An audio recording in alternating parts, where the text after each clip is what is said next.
So here we are again, and I'm going to continue my countdown of top 10 episodes for Doctor Who, going through the Doctors 9, 10, 11. I already did 9, so now I'm going to move on to David Tennant, the 10th Doctor.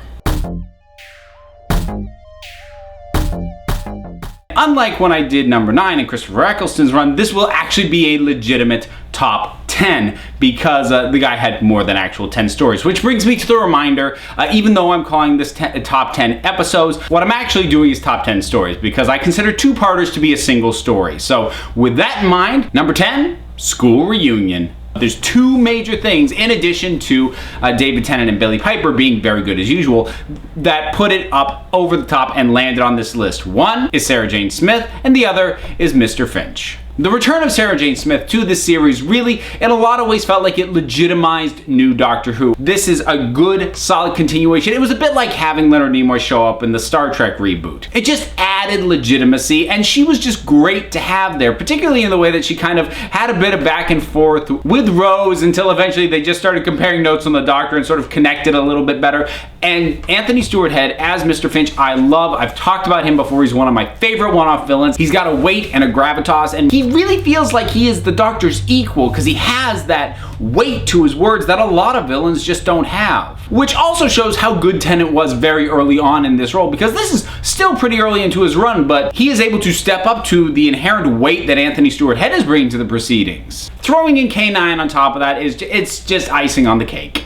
Number 9, The Army of Ghosts and Doomsday. The idea of having the Cybermen and the Daleks in the same, not only in the same episode, but to bash it out, it's one of those things that makes you wonder, why was this never done before? And the way that it plays out does not disappoint. I love the interaction and the way that these sorts of villains deal with each other, but also just across the episodes, there's a great build to this, because it starts out with a little bit of the mystery aspect going, what's the deal with these ghosts? What's going on? And Jackie actually gets used in a way where she doesn't irritate me. It's an awesome introduction to the Cult of Skaro, and unfortunately they didn't get used particularly well when they came back, but I think the concept behind them is great and their introduction is stellar. I mean, just when they show up and the music kicks in, you realize things are so much worse than I thought they were, and we were already looking at dealing with a Cyberman army. Now we got this, oh boy. And then the weight of everything that happens at the end, and again, stellar music backing it up when Rose gets lost. When she's on the other side of that wall, they think they're never gonna see each other again. And I also really like when they do get that chance to say goodbye, that the Doctor does not say what I think everyone knows he was going to say. It leaves you in a place where if you really don't want to believe that the Doctor was going to say I love you, then you don't have to believe that. It does not force you to accept that. I like that approach to these sorts of things. That would, if they actually said it, have been incredibly divisive amongst fans. Number 3, Utopia. Now I know there are some people out there who consider this to be the first part of a 3-part story, Utopia, The Sound of Drums, and The Last of the Time Lords, but I do think that even though it ends on a little bit of a cliffhanger, that Utopia stands as a standalone story. And maybe I'm cheating a little bit because I don't want to tie it to those other two, because that story doesn't make this list. But there's a lot that I like about Utopia. I like the idea of there actually being an end of time. So the idea of coming right to the brink of when that's about to happen, that's kind of an interesting idea off the bat. And this last colony of humans being so impressed with this little species that just keeps chugging on in the face of everything. But really, Derek Jacobi, he is so good, and he's so affable, he's so, you like him instantly, even before the Doctor starts interacting with him, and their chemistry is stellar. And then to see that turn on a dime when he opens that watch, and he has more menace in his face when he just does that first turn to camera than John Sim had in his entire initial run until he came back later on. And that really does speak to the strength of the performance, because you loved Yana so much and you were there with him, and then just to watch him turn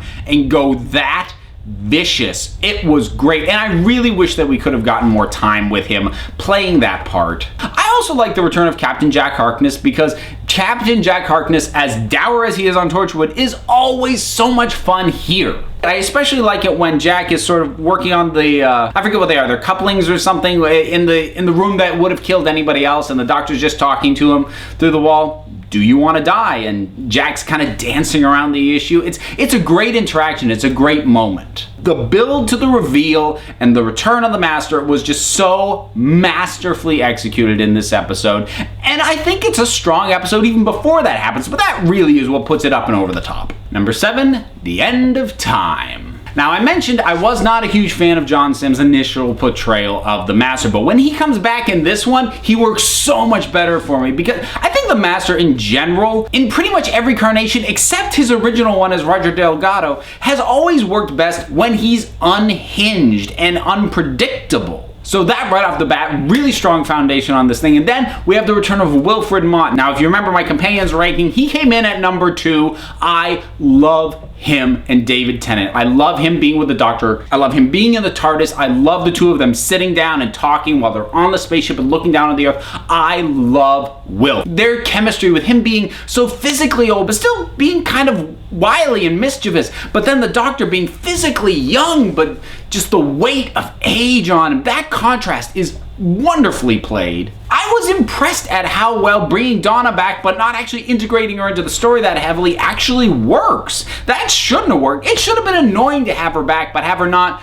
recover her memories or everything else. It wasn't. It's nice and it's sweet and it's a lovely little button at the end of the episode. And then we have the return of the Time Lords and finding out stuff that I think most of us were not prepared to realize, that the Time Lords themselves had really become almost as bad as the Daleks. I mean, no, I'll say it, as bad as the Daleks in terms of what they were prepared to do. And Timothy Dalton, what a wonderful casting choice to play Rassilon, who is a character who we've seen before if you're familiar with older Who. Now, again, I've mentioned this with a couple of people, just wonderful weight and gravitas to what he does and what he says and his actions and his words. And the way the Doctor comes to his end, that he did the big thing and he saved the universe yet again. And there's the knock.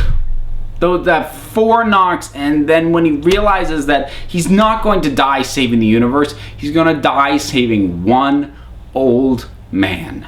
Because that's who the Doctor is. And even though he has his little moment of, it's not fair, I'm important, he still is going to do what he needs to do. Save that person, even though it will cost him his life. Number 6, Blink. Epically awesome. I actually recommend the episode Blink as being the sort of testing water for anyone who's like, all my friends like Doctor Who, I've never tried it, where should I jump in? You watch this episode. If there's nothing that makes you go, I want to see more of this world, I want to see more of that character, I want to see what else this thing has to bring, then walk away. Don't even bother. And I'm not saying that because Blink is the best episode ever, but it is the best sort of in a vacuum, like with no context. Anyone can come in and watch this episode and see how good it is. I mean, the whole concept behind the Weeping Angels is just so wonderfully freaky and brilliantly executed. And I've always been a fan of the timey-wimey episodes, the ones that really kind of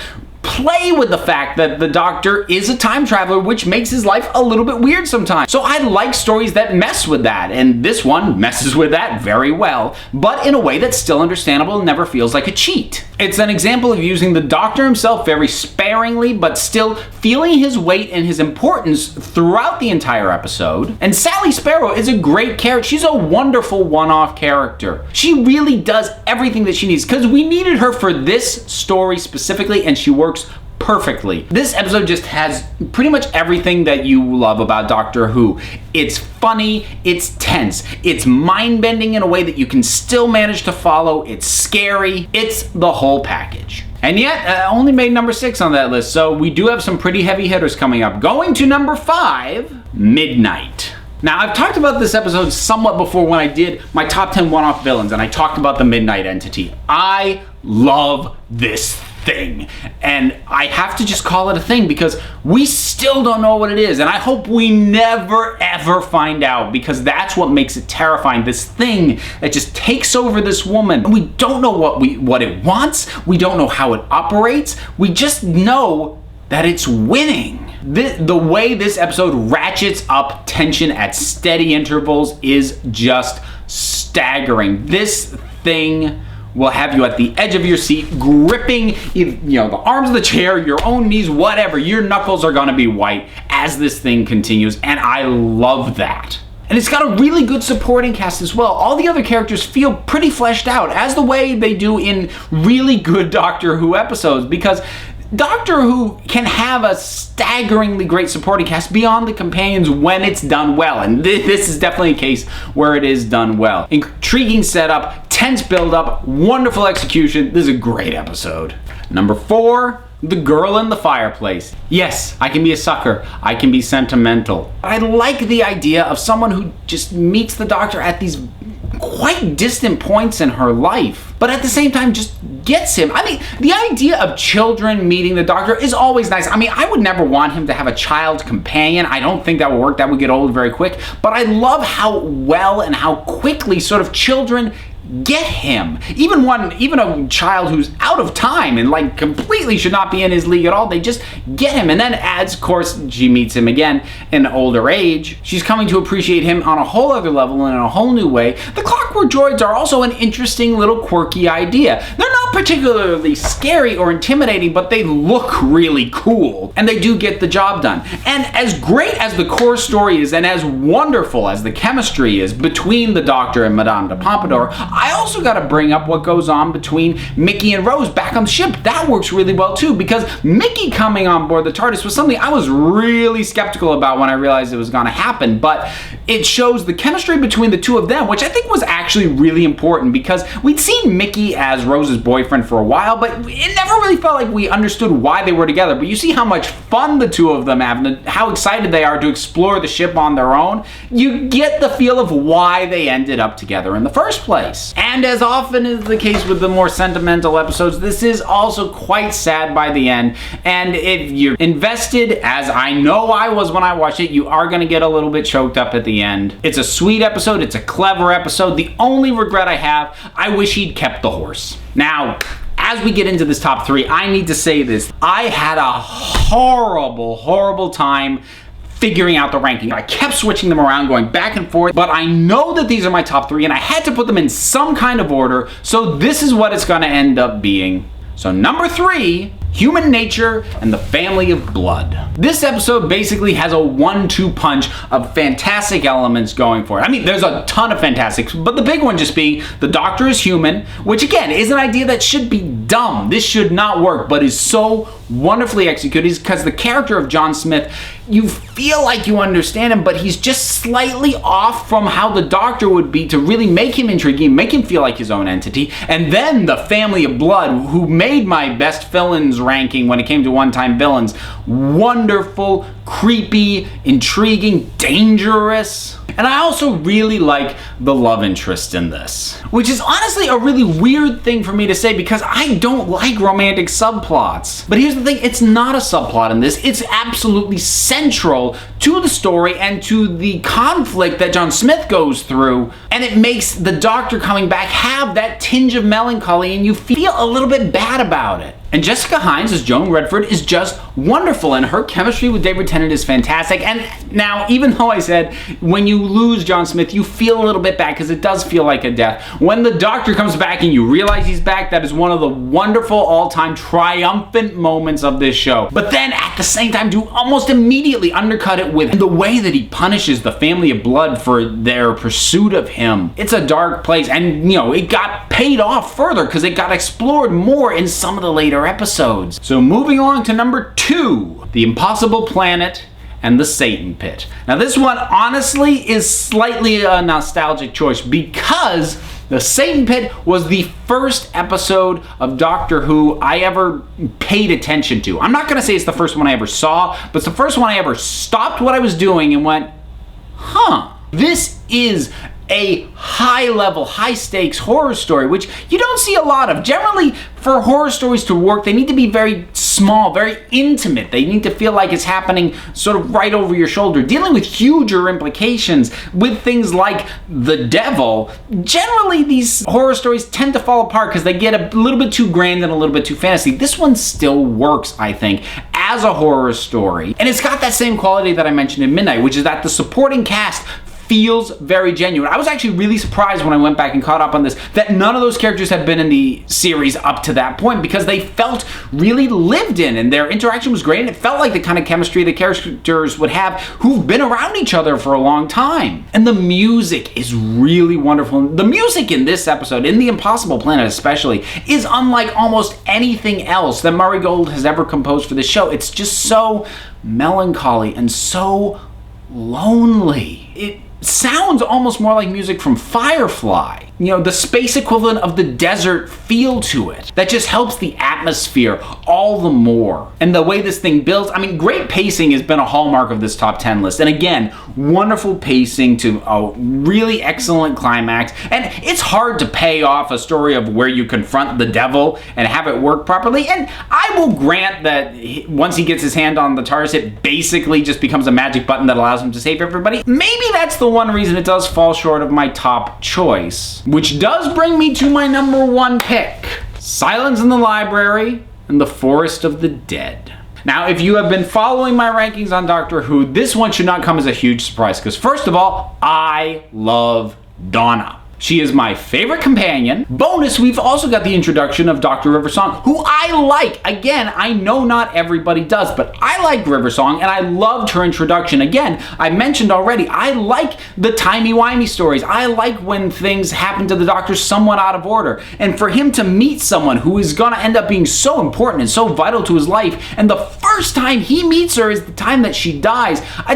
Going back and watching this episode now, I do get choked up. Not necessarily by the death itself, but I feel her pain at looking at him and him not recognizing her. I mean, I loved this episode when it first aired, but it's gotten better as her story has panned out more since then. It's added extra weight to the story that I already loved. I love the Vashna Narada, the shadows that eat you. What a wonderful concept. And once again, a supporting cast with great chemistry that they feel lived in, and the interactions feel very genuine, and these characters feel fleshed out even though we don't see a ton of them and we haven't seen them before. I love Dr. Moon. I love Colin Salmon. I think he's a wonderful and underappreciated actor. This is just a wonderful episode. I think it's a fantastic self-contained story. It's got my favorite companion. It's got the introduction of one of my other favorite companions. Great monster, great setting, great ideas.